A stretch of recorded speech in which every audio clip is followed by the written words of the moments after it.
Pero el pueblo de Israel se daba cuenta que no era su lugar ese al que lo había conducido su sabio rey, el rey Salomón. En la nueva vida de la cultura universal, contraria al espíritu hebreo, el pueblo había perdido su propia esencia. Durante el reinado del rey David, el pueblo apenas había empezado a construir su vida nacional propia. Se necesitaba un cierto tiempo de tranquilidad para afianzarla y para su desarrollo. Llegó Salomón, rey Salomón, y produjo una afortunada y una profunda transformación. El pueblo agricultor simple y sencillo, que no poseía aún la experiencia necesaria para consolidar adecuadamente su cultura agraria y extraer de la tierra todas sus riquezas, se convirtió repentinamente en comerciante con todas sus artimañas, en comerciante que va a buscar riquezas cruzando los mares y los desiertos. El pueblo agricultor ligado a su tierra, esta tierra en la que abunda la leche y la miel, debía ahora abandonarla, alejarse hacia islas lejanas, esas islas que se hallaban distanciadas de su Dios para acumular riquezas, para convertirse en una comunidad comerciante. Era indispensable fomentar una organización para la producción agrícola y una industria nacional israelita. Pero el país servía simplemente de tránsito para las mercaderías del exterior, traídas de Egipto y de Babilonia.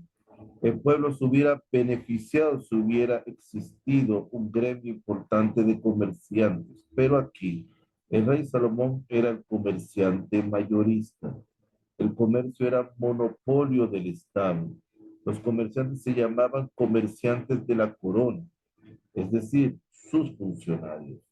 El Estado y la corte significaban lo mismo. En realidad no era el Estado que se enriquecía, sino el rey.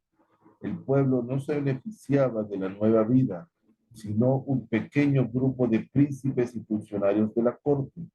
Esto dio lugar a una desigualdad social, la que trajo como consecuencia el descontento popular. La aspiración del rey Salomón de constituir un gran Estado universal exigió sacrificios enormes, físicos y materiales, de las fuerzas del pueblo, por supuesto. Para las numerosas construcciones de los grandes edificios, Salomón se sirvió no solamente de los antiguos nativos del país, a quienes impuso los más duros trabajos, como era la costumbre de los reyes egipcios para con la plebe de su pueblo, sino también de muchos de los ciudadanos israelíes, siendo ellos considerados como una afrenta a la dignidad del pueblo y como una ofensa a su libertad individual. El pueblo que se creyó siempre libre sintió ahora el yugo pesado que se le imponía y se dio cuenta que era esclavo de su rey. Todo ese brillo y magnificencia, como asimismo la vida de placeres que reinaba en la corte, eran como espinas en los ojos de los simples campesinos. Estos no podían comprender los grandes planes políticos, las magníficas aspiraciones gubernamentales y la importancia de una cultura humana general que el rey Salomón se empeñaba en introducir. El simple agricultor no podía comprender que la vida de lujos que se llevaba en la corte era una condición necesaria para el prestigio del gobernante y del pueblo ante los ojos de los reyes y de los representantes de los pueblos amigos que tenían relaciones con el rey de Israel. El campesino pensaba ingenuamente que todos los grandes impuestos que recargó el rey sobre la población no tenían otra finalidad que la de asegurar una vida de placeres y de lujo a la casa real. Pero juzgaba según la apariencia. Shaul, el primer rey, tenía una sola mujer y una concubina. David, 7 mujeres y 10 concubinas. Pero el rey Salomón posee un enorme harén al estilo de los grandes reyes orientales. Según texto, 60 reinas, 80 concubinas, incalculable número de doncellas. Y según otro texto, en el que se destaca la exageración al estilo oriental, tendría 700 reinas, 300 concubinas. No cabe duda que esta exageración constituye la leyenda que corría entre el pueblo, que se asombraba y se quejaba por los gastos enormes que se hacían en la corte real y del harem, lleno de mujeres extranjeras, moabitas, amonitas, edumeas, sidonitas, etitas, y aún la reina principal, la que ocupaba el trono del Estado de Israel, no era hebrea, sino hija del faraón, que supo conquistar con su hermosura el corazón del rey, y cuyo espíritu permanecía ajeno al pueblo hebreo y a su Dios. No es de extrañar, pues, que el pueblo considerara a la corte real contraria a su idiosincrasia y en oposición a su orden de vida simple y religiosa y al sistema de gobierno como un yugo pesado y servidumbre. Los primeros reyes, Shaul y David, hacían pocos gastos y conseguían mucho del botín de los enemigos. David había dejado una gran fortuna. En el tiempo del rey Salomón se habían gastado las reservas, los tributos que pagaban los pueblos dominados por Israel y los ingresos del comercio no podían cubrir las numerosas necesidades del Estado. Las entradas principales de alimentaban al tesoro provenían de los impuestos que eran recaudados por intendentes que oprimían al pueblo. Así es que la vida del Estado era en su apariencia llena de brillo, pero en realidad la opresión interna, por un lado, un reducido grupo disfrutando de una vida placentera y por otro, la masa del pueblo padeciendo miseria. Al descontento del pueblo en lo económico venía a agregarse el del elemento conservador, que era numeroso.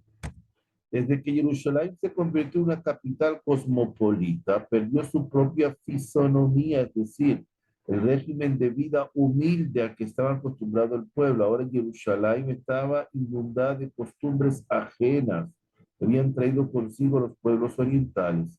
La magnificencia y la vida placentera y de lujo exagerado eran odiosos al espíritu original del pueblo hebreo. Había algo más, Jerusalén como centro político y comercial universal. Había tenido elementos de varios países, como asimismo representantes diplomáticos, comerciantes de los pueblos, amigos y otros. Se comprende entonces, conforme a las normas de cortesía, debía darse la posibilidad de que practicaran su respectivo culto sin trabas. La tolerancia es el fundamento principal de la realización de convenios comerciales y políticos de carácter internacional. Esto lo había comprendido muy bien el rey Salomón, pero lo que era comprensible para el sabio rey no lo era para la masa humilde y sencilla, que veía en el culto ajeno, en la Abodá Zará, una afrenta hacia el Dios de Israel. No solamente al elemento extranjero se le autorizó que le diera culto a sus dioses, sino también a las mujeres del harem de Salomón. Se levantaron en Jerusalén altares a los diversos dioses de cada religión. A veces el rey asistía a estos actos paganos, provocando por ello protestas entre el pueblo, que lo consideraba una traición a su propio Dios. El santuario, el templo que edificó el rey Salomón para la gloria de Dios de Israel, con un despliegue magnífico de esplendor, como centro religioso y nacional, no fue del agrado al principio de una gran parte del pueblo que sentía cierta veneración por algunas localidades consideradas santas, como Betel, Dan y Gilgal, desde tiempos remotos. Jerusalén era para el pueblo una ciudad que no armonizaba con su espíritu, y aún el santuario, el templo, el Bet HaMikdash era considerado simplemente como uno de los hermosos edificios de la corte real y no como un templo.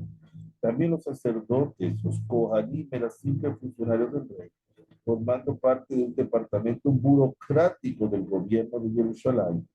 La orden de Jeroboam, suficiente haber subido a Jerusalén, no era antojadiza, sino la expresión de la voluntad popular y la creación de los centros religiosos en Betel y Dan, después de la rebelión, no era otra cosa que la devolución del antiguo espíritu de santidad atribuido a las ciudades de antaño.